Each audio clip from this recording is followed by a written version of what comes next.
community here in West Greensboro, what used to be known as the New Garden. And it's a story about that I want to share and the origins of the Underground Railroad. Uh, in the 7 minutes I have, the Thanksgiving hadn't been invented yet in 1819 when this story occurred, so it's going to have a bit of more of a Christmas theme. So if you remember the story of good King Wenceslas, who looked out one night watching someone gathering wood, this story will start with Vestal Coffin, one of those early Quaker settlers from Nantucket, who came from an abolitionist community and was active in anti-slavery movements. And one winter night in 1819, he stepped outside of his log cabin where Temple Emanuel, Catherine Clay Edwards Library, Price Park are now. That was their 170-acre farm. And as he stepped out to get a load of wood, he met a young Black girl who said, "My father has sent me here to get you. He's being kidnapped." Well, her father was John Demery, who was a free Black who had moved into the Quaker community for an extra layer of protection, knowing that the anti-slavery Quakers would provide sanctuary for those who were threatened by kidnappers, by slave chasers. And indeed, his former owner, as a free Black, his former owner had died. His sons came riding into the community to reclaim their property and had tied him up with ropes and were about to haul him off when he sent his daughter to fetch Vestal Coffin. And Vestal dropped his load of wood, ran through the night with that young girl, and intercepted the kidnappers and let them know that he knew the law. He had done this before. He had argued the case of Benjamin Benson and eventually helped him become free as a kidnapped free Black. Your mom got up, honey. And the kidnappers were a little spooked by this. They weren't used to being confronted by someone who knew the law. And a neighbor that Vestal Coffin had summoned to go along with him that night slipped around behind John Demery, untied his ropes, and Demery sprung into the woods and escaped the kidnappers. The kidnappers then hopped back on their horses and hightailed it out of there. But later on that night, John Demery came back to the Coffin cabin, and they mapped out how he was to get out of there and get to Indiana, because they knew the kidnappers would be back. And that route that they mapped out that winter night in 1819 wound up being one of the primary routes from this deep in the South up into the North, essentially along 52 over the Blue Ridge Mountains through Virginia, along the Kanawha River to the Ohio, down to Cincinnati and up into Indiana. And the Quaker towns had been established by anti-slavery Quakers leaving the South for free states. So that winter night in 1819, John Demery became the first known passenger on the Underground Railroad here in Guilford County, and Vestal and his wife Alethea Coffin, the first conductors that we know of. Well, Vestal Coffin passed away at the age of 34 in 1826, and his work was carried on by his wife Alethea until she also left for the free states, as it was getting more and more difficult for them to live here as anti-slavery folk in the slave South. But the work continued. And the point I want to make, and what I'm most thankful and grateful for, is the fact that this was a massive interracial civil disobedience movement. And two of the people who carried on that work were Arch and Vina Curry.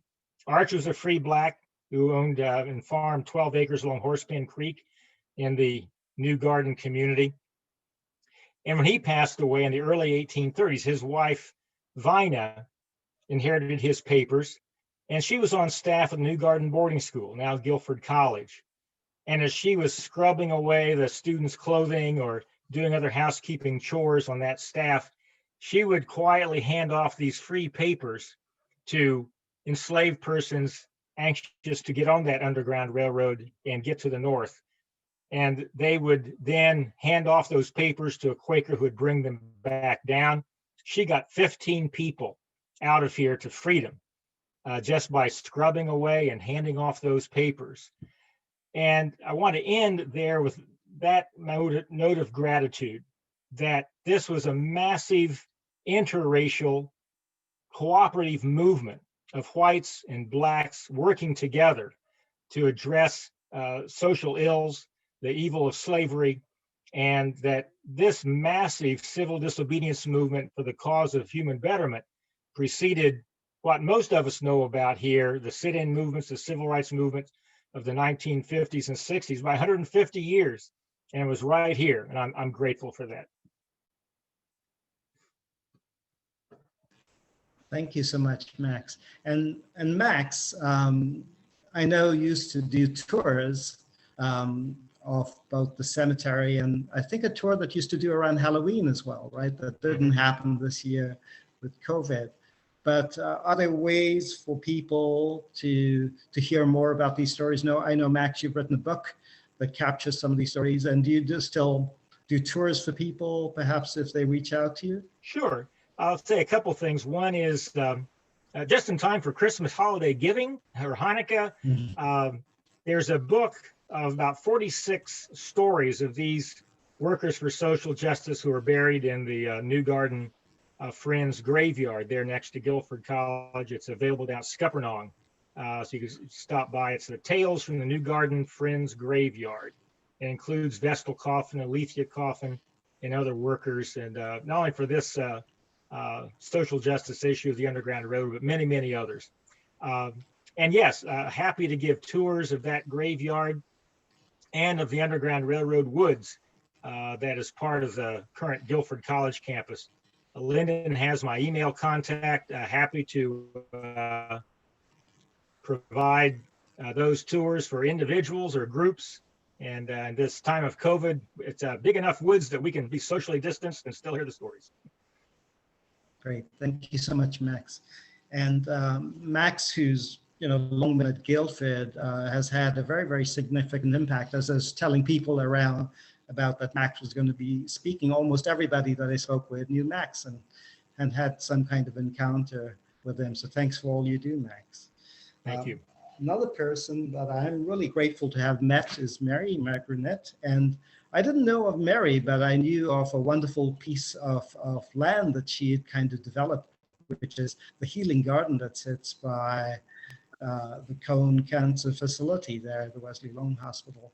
And I had a chance to walk there and really ask, well, how did this marvelous place come to be? And I heard a little bit about Mary's story, and I had a chance to be connected to her and hear firsthand about how she created this garden, what inspired her, and all the work it took. And there are some very similar connections in different ways to the kind of stories that Max was sharing, that it starts with a vision and intention and commitment, but it is also about mobilizing a group of people to come together in action. And I think that's really powerful. So I'd love to turn it over to you, Mary, to share some of your story.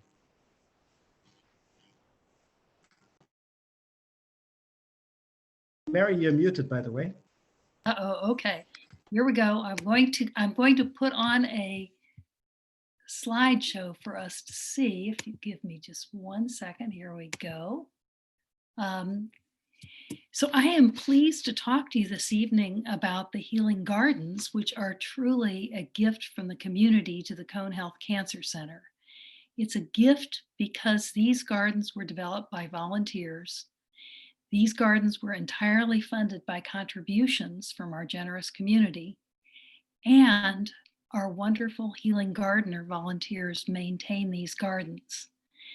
But let's go back. So I was saying, let's go to an aerial view of Wesley Long Hospital, which is where the cancer center is located. And this is a little small, but Wesley Long campus is circled in yellow here. And I just want you to notice there's a lot of concrete buildings, concrete parking lots. And the only place that's not concrete is right here next to the cancer center, and where the cancer center wanted to build a parking garage. But that land is not buildable because it's very wet. And in fact, it's also a protected wetland. So that gave us inspiration as a place to put the garden. So before there was a garden, this campus, this hospital campus, had no access to nature. The only place to walk was in the parking lots, walking up and down the rows of cars. So landscape architect Sally Poliai, I started to say, she's on this call. So she's here on the phone too, or on the Zoom call too. And we were motivated by our own personal experiences to explore creating a healing garden. Sally's husband was very well cared for by the Cancer Center before his death. But during those difficult days, Sally longed to take her husband outside, but there was no place to go on the campus. As a cancer survivor myself, I remember how comforting and essential nature was. So why create healing gardens? Well, being in nature is healing. Nature promotes healing. Being in nature actually lowers blood pressure and stress hormones, research shows us. So we wanted to give patients and families and hospital staff a place of respite, a place to walk, a place to interact with nature and to interact with others. And we started our journey on creating the healing gardens by looking up the hill beyond the gardens, beyond Buffalo Creek and the Lake Daniel Greenway. There was Wendover Avenue up on the hill, and you could see some of the cars going by and hear them. So we decided that we needed to create a visual and sound barrier, and we planted 234 trees up there over a period of years. Here's what it looked like before the treescape was planted. There's Sally and her trusty measuring tape, and I'm there too. We're laying out trees. And here we are with the city of Greensboro. The first trees we planted were really big, 2,000 to 4,000 pound root balls. And this was the first of many collaborations with the city of Greensboro. And as I say, a total of 234 trees have been planted along Lake Daniel Greenway that over time are going to provide a wonderful visual and noise barrier for the garden.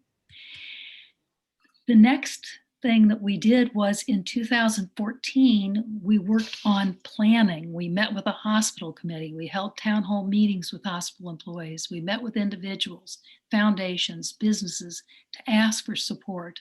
We met with the city about permits and the state about wetland rules. Sally designed the garden, and then she designed it again and again. It evolved over that year.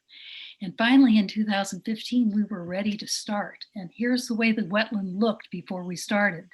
It was hidden behind very high walls, very high walls. It was an unhealthy environment for trees with all the runoff of the rain that came from the roofs and the parking lots all come into that space. It was very inaccessible and it was very unattractive. So we had a lot to do to make it beautiful. And here we are in construction and tearing down walls, building stairs, building sidewalks, boardwalks. There were no entrances to this area from the entry drive. You could only get to it kind of in a remote way in the back. So we built steps to enter from the front and handicapped access entering it from the back through the hospital. We also built the boardwalks and steps and patios. And here's what it looks like now. There's a loop path that goes through the wetland garden that's wheelchair accessible. And part of it's boardwalk, part of it's sidewalk. There are patios that are just beautiful. Patios where people sit and have lunch and chat. There are places to walk for exercise or just to stroll to get away.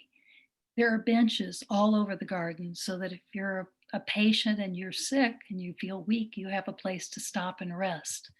You can also stop and rest on one of the boulders. We brought in over 50 tons of boulders in building this garden. You can stop and read a book, take a book from the little library that we have in the garden. We populated the garden with native plants. like the lizard tail, iris, grasses, pickerel weed, swamp sunflower that is absolutely gorgeous in the fall, marsh hibiscus. We opened up Buffalo Creek, which is at the back of our garden. It was behind an old rusted fence and a dense thicket of invasive plants, and we created a rough path that you can walk on along Buffalo Creek. Our key garden goals were to foster biodiversity, to cleanse the rainwater that flows in from the roofs and the parking lots, to restore the habitat, and to heal the earth. So this is a healing garden that not only is healing patients and families and staff, but also healing the earth. We planted over 350 trees that love this environment, all kinds of trees, over 1,000 wetland ferns, so many shrubs and flowers and perennials, and the garden keeps changing over time. In 2019, our healing gardeners wanted to create a succulent garden, and we have a magnificent succulent garden that you'll have to come see. And then in 2017, we embarked on the next phase of the healing garden. So the wetland garden is a wetland. It's a little wild and woolly out there, but the meditation garden is more of a gardeny garden. Here's what it looked like before we created the garden. This is behind the cancer center, and there was a large concrete patio, which is a labyrinth, nice labyrinth, but it's all hard surface, no privacy, no protection from the wind, no protection from the sun. It's cold in the winter, hot in the summer. And here's what it looks like now. It's a beautiful garden full of plants and trees and shade and a lovely fountain here, a rock garden, a Japanese maple grove. Here's the labyrinth with the ground cover blooming in the spring. It's just a beautiful place to find respite. And here's the patio that's in the meditation garden under our beautiful arbor that we added to the hospital, with tables and chairs and ceiling fans. In 2020-21, we are bringing nature to patients that are inside the cancer center. So there's always been a balcony off the treatment center, but it really hasn't been used, and it was kind of run down. But we've been renovating that. We've had a fundraiser about a year ago, and we're renovating the balcony because we want patients to have the option to take treatment outside overlooking the healing gardens. In addition, inside the treatment center, we're installing 86 photo prints of healing gardens that were taken by professional photographers. And so patients taking treatment can look at nature. And we know from the research that views of nature photos, even views of the color green, have been found to lower blood pressure and stress hormones and to be healing. So how can you get involved? Want to offer the fact that we have a wonderful group of healing gardeners. We'd love to get anyone who's interested on our mailing list. We work every Thursday morning, but also some other days. By contributing to the healing gardens, by providing ongoing support from a garden or civic club. And I want to mention that people make contributions sometimes in memory or in honor of individuals. And we do send out a beautiful Healing Gardens photo card to notify honorees of the generous contributions. So I have done most of the talking here, but my partner in crime is also on this call, Sally Polii. Here's our email addresses. If anyone would like to, get on our list to join us as healing gardeners or to learn more or come visit, we'd love to have you visit. And thank you very much for the opportunity to share with you about the healing gardens. Thank you so much, Mary. I wanted to ask, there's so much that's inspiring in the story that you shared, all the way from the intention and the vision you had to look at this piece of land that looks like nothing like it does today, but also this very large kind of volunteer effort, because you were all volunteers that made this happen.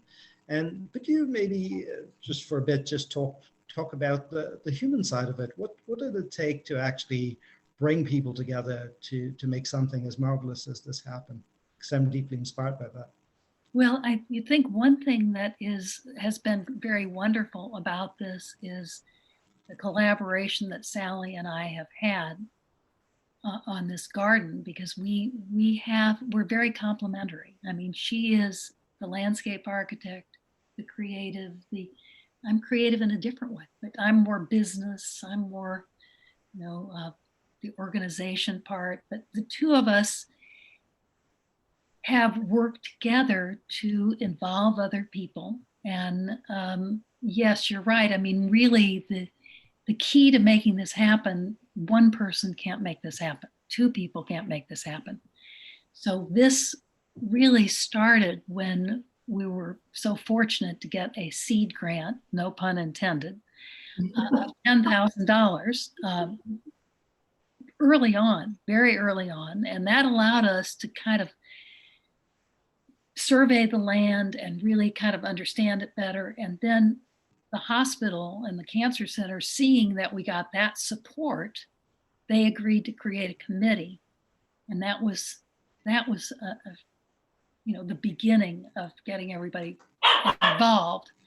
And then, so this committee had everybody from the president of Wesley Long and the head of the cancer center to the chaplain, the social workers.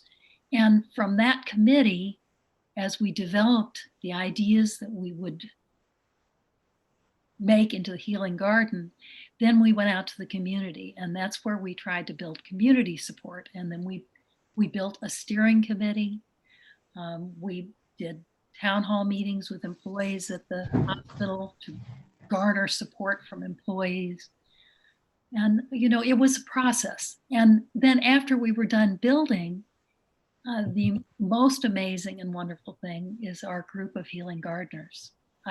They are inspirational, truly. Sally, you might want to add something. I don't know, but that has come together in a way that is just phenomenal.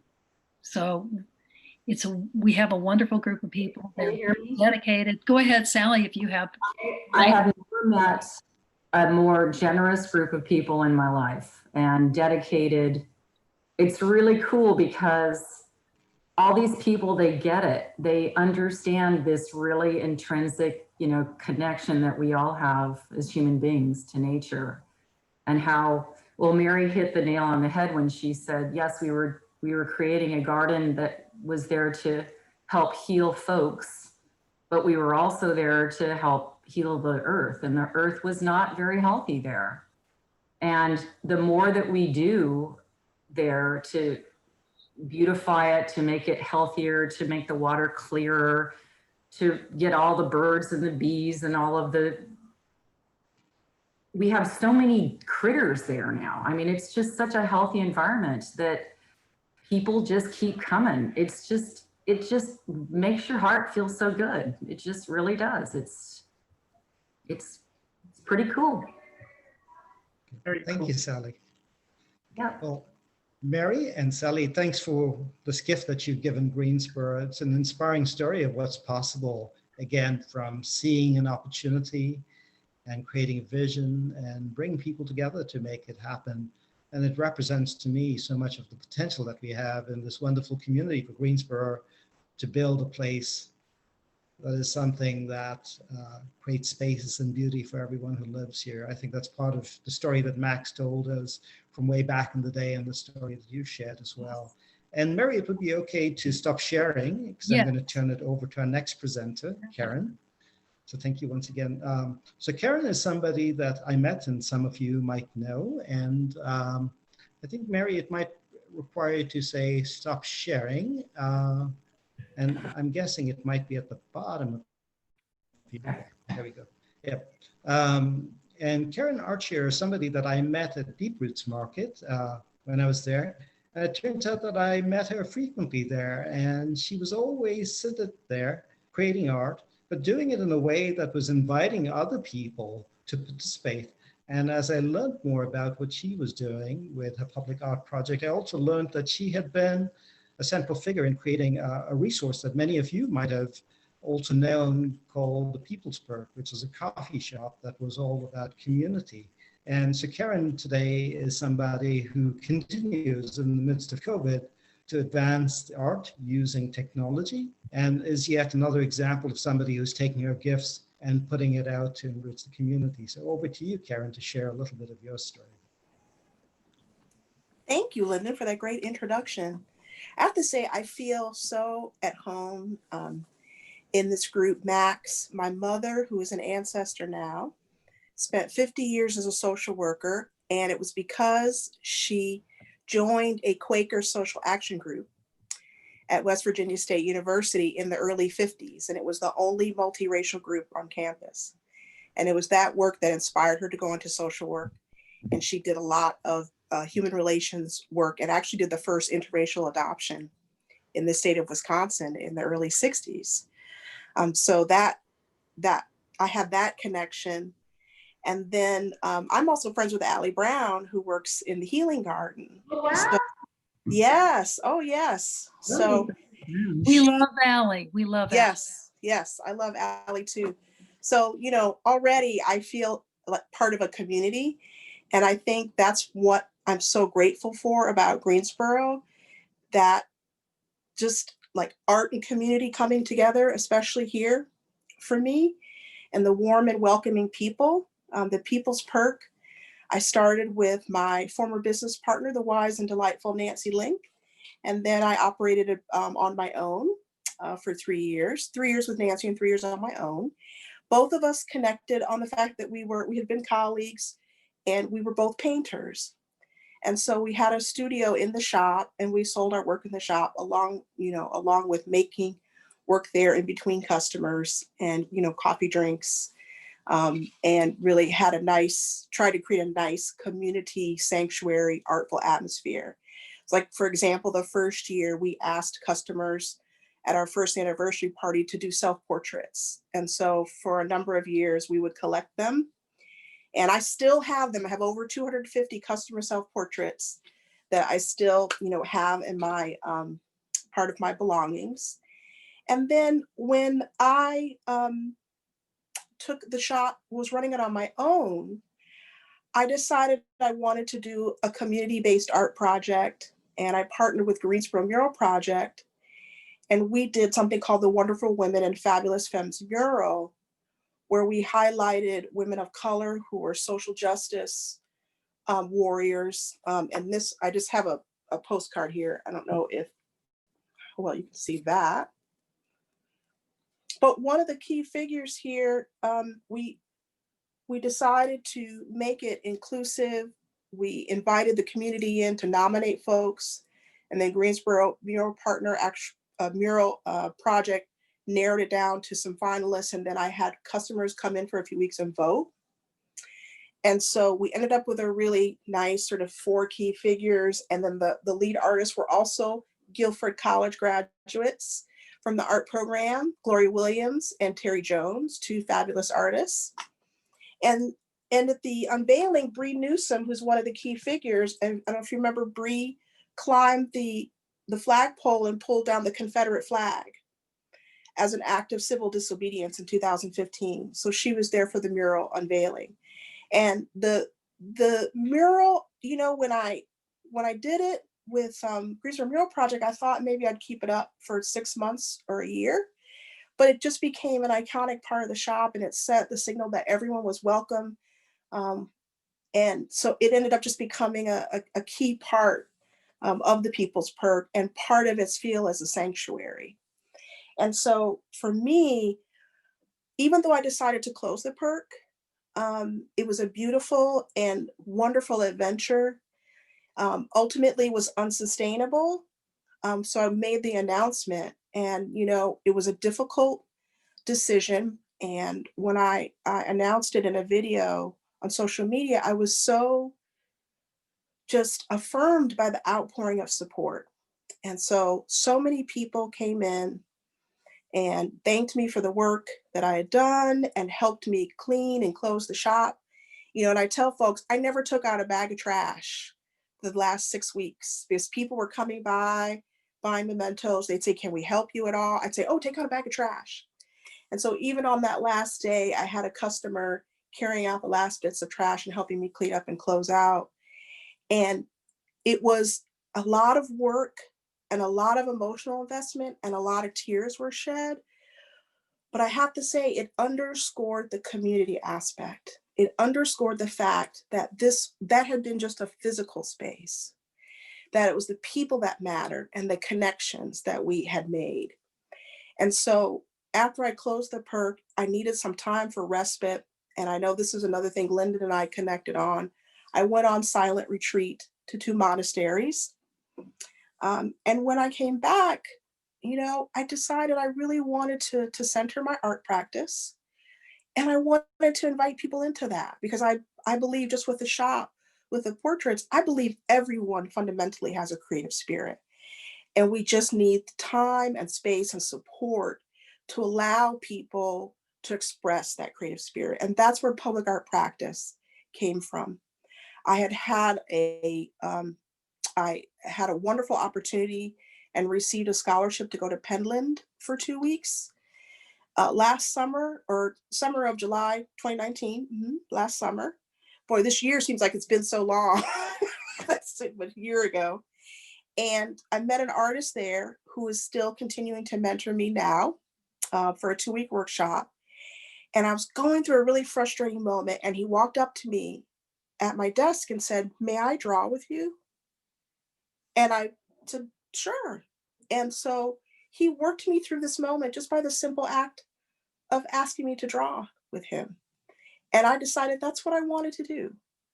I wanted to invite people to come draw with me. And I wanted to have as a focus doing it in public, in a public space, to send that message that art was not just about something we look at, something we consume, passively, that art was an active part of each of us and that it belonged in an everyday space, like a market and cafe. And so I would host free, invite people in, and then I would also reserve the community room and have an open studio day where I kind of focused on my own work, but invited people to come in and have lunch and make if they wanted to. And I was always making alongside people, and it really fed my extrovert nature. I really only wanted to spend like about 20% of my time ever alone. I love making art with people, and I love encouraging people and seeing how I was constantly amazed at the beautiful things people would make. And just by giving them some art supplies, giving a few art prompts, I did over 60 sessions. And I tell you, I had so much beautiful work come out from folks during that time. So because of COVID, those in-person sessions are on hiatus.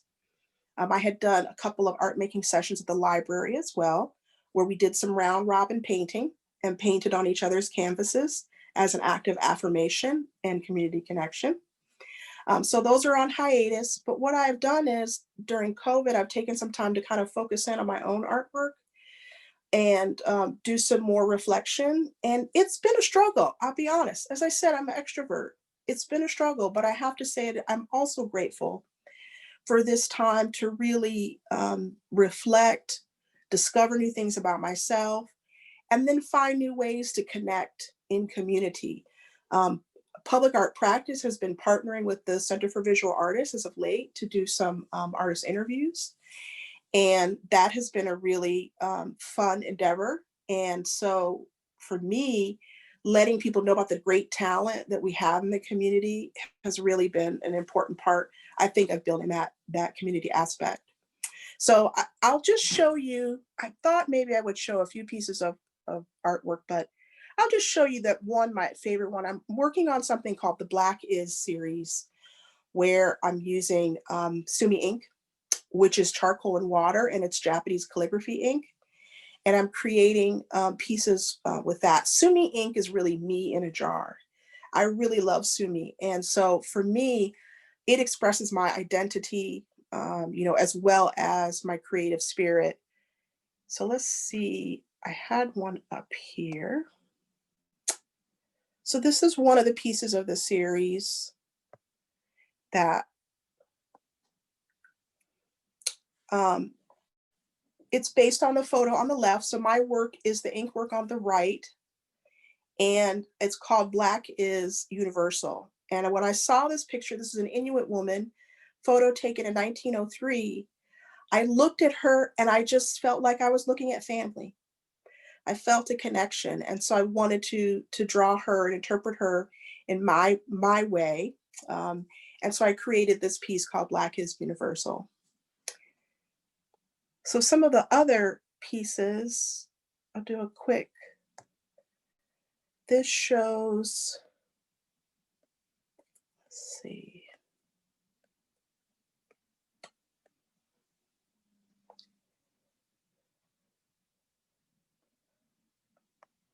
For what that? Show you several ones. This is another one I did. This one is called My Mind's Nighttime Wasteland. And this is me late at night creating this image that sort of looks like a scene. Maybe it's a junkyard or old car yard with a fence and the wiring up above. And so that's all Sumi ink, just a couple of tools and water to create that image. And then let's see. This kind of shows you, this is just a kind of more pieces in the series, just so you can kind of see the variety. All one medium, all just Sumi ink. I use, a pipette to move the ink around. I use a sponge tip brush. Sometimes I splatter it. So none of this really is brushwork. I use makeup sponges from the dollar store. So I really use a lot of alternative tools, because I think that's another thing when I host art making sessions, I offer people a lot of alternative tools, because I feel sometimes a paintbrush can be intimidating for people. They think that the stroke needs to look a certain way. So I'll give them sponges or the pipette or other things that they can dip in paint or ink to make marks with, because my sense is everyone can make a mark that matters. It's not just about drawing something that you see. That's just really one narrow form of drawing. I encourage people to make all kinds of marks and to express themselves freely without judgment, because I want to liberate, encourage, and affirm their creative spirits. So last, I guess I will show you just this screen is how you can kind of stay connected with me. So Scrappy Unicorn is my Instagram name, and then Public Art Practice is the official account for the Public Art Practice Community Service Project. So if you would like to follow me in either one of those, you can see more of my work and learn a little bit more about public art practice. Karen. And Karen's got a lot of great art on Instagram. So if you're on Instagram, do follow her, because she posts things every day that are absolutely beautiful. And one of the things that a series that Karen did related to images of the heart. And as we were talking about the session today and the theme, she said something quite profound to me. And she said, like, in the midst of what's going on, we can feel broken, but we can also feel broken open. And feeling broken open is an invitation, if you will, to embrace new possibilities. And I think what Karen does so well is put in front of the people that she works with this invitation to join her and participate in creating art and creating beauty. And Thank so, you for that. Yes, the Fragile Heart series is that Instagram account, Scrap Unicorn. There are lots of pieces from the Fragile Heart series that are there if you'd like to look at. And those are, they do reference the heart and also, connecting my personal journey of the tearful closing of the shop, the twin pandemics that people of color are suffering with police brutality and COVID-19.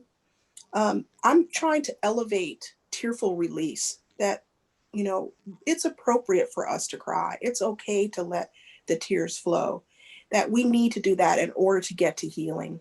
So for me, that grieving and tearful release are part of the path to liberation. And so I appreciate you mentioning that series as well, Lyndon. So Great. thank you Thank all you for so your much, time Karen. tonight. Thank you. And please check out Karen's work because it's truly wonderful.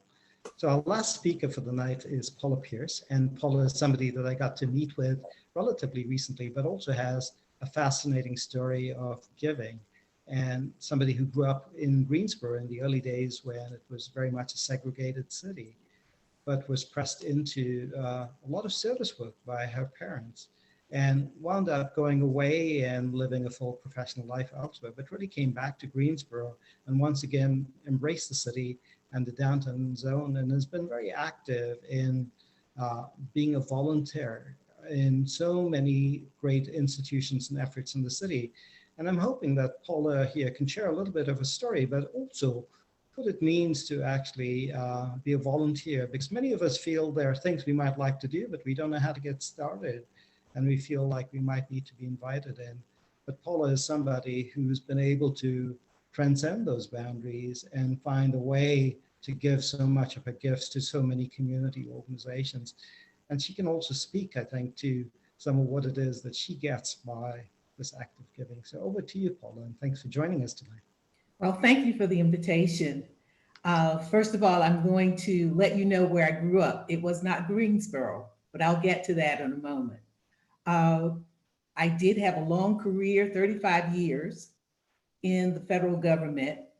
And at this phase of my life, I'm describe myself as a community advocate. I have served and I continue to serve on a number of community nonprofit boards here in Greensboro. I was one of the founding board members for the Greensboro Downtown Residents Association. That's DRA. I now serve on the board of Downtown Greensboro Incorporated, that's DGI, and I am the immediate past chair for that board. I serve on the board of Greensboro Bound Literary Organization, where I am the volunteer coordinator, and on the board of Tiny Houses Community Development. I'm a member of St. James Presbyterian Church, where I serve as board chair for the young adult ministry, which is Faith Point Fellowship. So when Lyndon and I met via phone and we talked, he was asking me a little bit about myself and how I got so involved. And I told him that I really had to credit my community service to my parents and how I was raised. So I'm going to tell you just a little bit about my parents.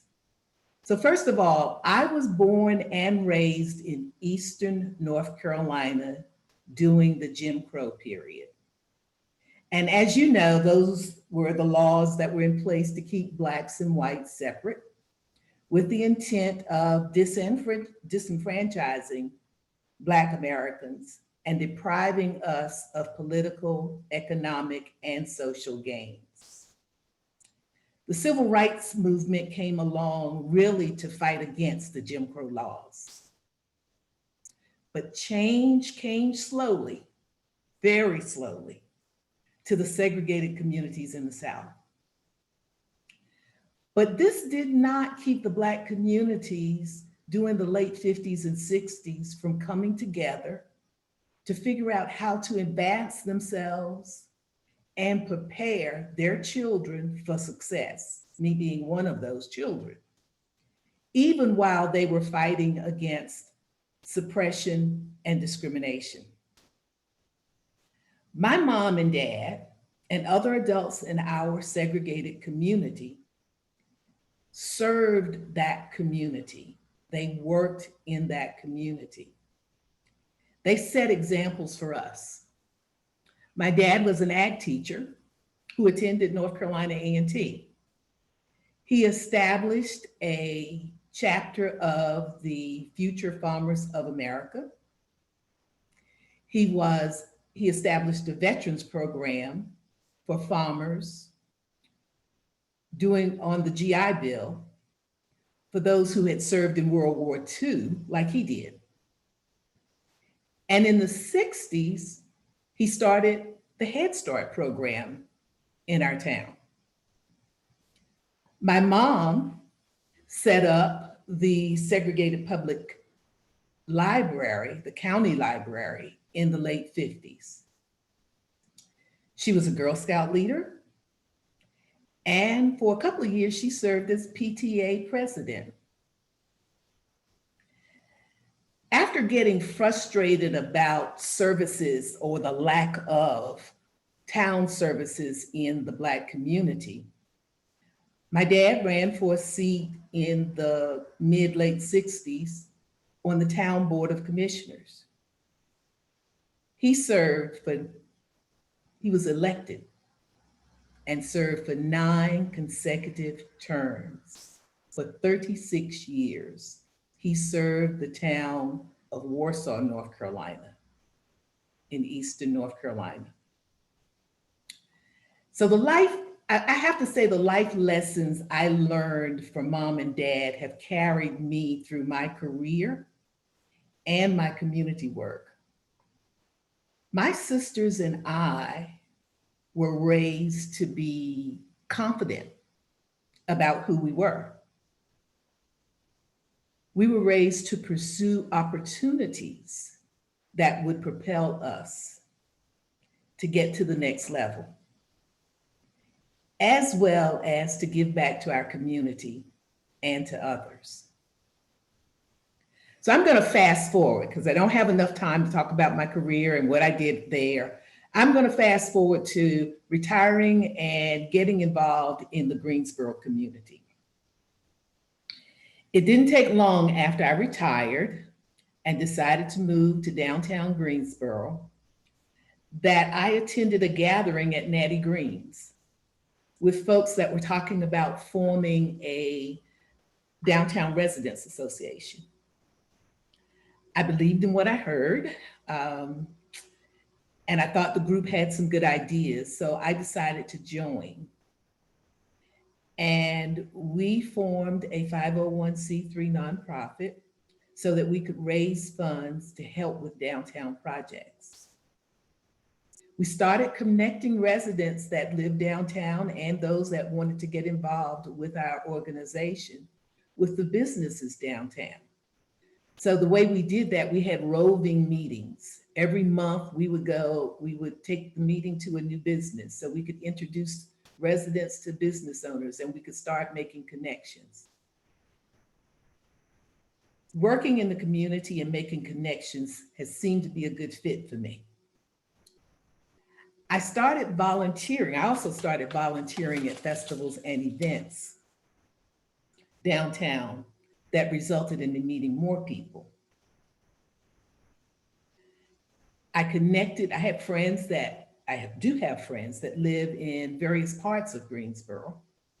And I would let them know about the downtown events as well as let them know about opportunities where they could volunteer. I got the rep from my friends that I was Miss Downtown. And if they ever needed to know anything, they just called me about what's going on downtown. I became the DRA, the Residents Association liaison to the DGI board. And I was able to bring some of my project management career skills to that board to help work on larger things for downtown. I found an opportunity to encourage diversity in festivals and events that were going on. And I learned, and I am learning because I'm still on the board. I'm learning and I'm growing and I'm being stretched to explore areas that I hadn't been involved in, like economic development. Being on the Greensboro Bound Book Festival where I volunteered That led to me becoming the volunteer coordinator for the organization, which then led to me becoming a board member. Volunteering has given me a sense of community and an opportunity to share my gifts and talents. The connections that I've made through serving on various boards, I've met people, I've made new friendships. Giving of my time and talents, whether I'm volunteering or serving on a board, has given me, what I get from that is a sense of purpose, a sense of responsibility, and a sense of pride. I'm retired, but I have to say, I have a full life in retirement. I have a lot to be thankful for. And while mom and dad are not here any longer, I think I make them proud. I carry on the legacy. And I encourage everyone to get involved in your community. There are so many opportunities, so many ways to get involved, volunteer, and enjoy life. I'll stop with that. Great. Thanks so much, Paula. I know that there's so much that you've done in the city, and there's so much that you have to share in terms of your stories. And I hope we have the opportunity to connect at a future time. But in the stories that we've heard all the way, that with the stories of Vestal Coffin that Max started us out with, I think we've heard themes of people who've taken some level of hardship and suffering and turned it into beauty. They've created a vision and mobilized people around them to make things better for others. And I think for me, that's really connected to the theme that we have for tonight, that I would love to now invite us to kind of join in small groups. And so I'm going to create a set of breakout groups for us, and you'll be randomly assigned to a group, and you'll get the chance to talk with a group of people here around your own impressions and your own experiences. And I'll type into the chat here for you 3 questions that we'd love for you to focus on. And the best way to do this is perhaps to tackle the first question and just make a round and have everybody take a turn to speak. And you might just take a minute or so for the first question. But as you listen to the speakers tonight, what resonated with you, what connected with you, and what you heard? And I spoke about a certain kind of theme that I took away. A second question would be, what has been your own experience with gratitude and giving, the themes for tonight? And you have stories to share as well. So it'll be a chance to share some of that tonight. Again, make sure that everybody in your group has a chance to speak as well. And third, then, as time allows, we'll go up to about 25. So it's about 20 minutes for this. What are you taking away from tonight that perhaps inspires you, or is a certain kind of insight that you got? And what it is that you might have to give that you can put out into the world, like the people that we've heard from tonight. So it's an invitation to kind of think and reflect and think about how we could also step up, if you will, to make the lives of others better. So with that, I'm going to assign you randomly here to a group, and you'll have a chance to sit with a small group of people and just share your thoughts. And if you're not muted, I think when I put you in the groups, you'll be unmuted automatically, but if not, do unmute yourself and I'll draw us back and I'll give you a little bit of warning before we come back to the main group. So enjoy your conversations. So when you get a message, you'd be invited to join a group and just click on that to say yes, and you'll be transported over.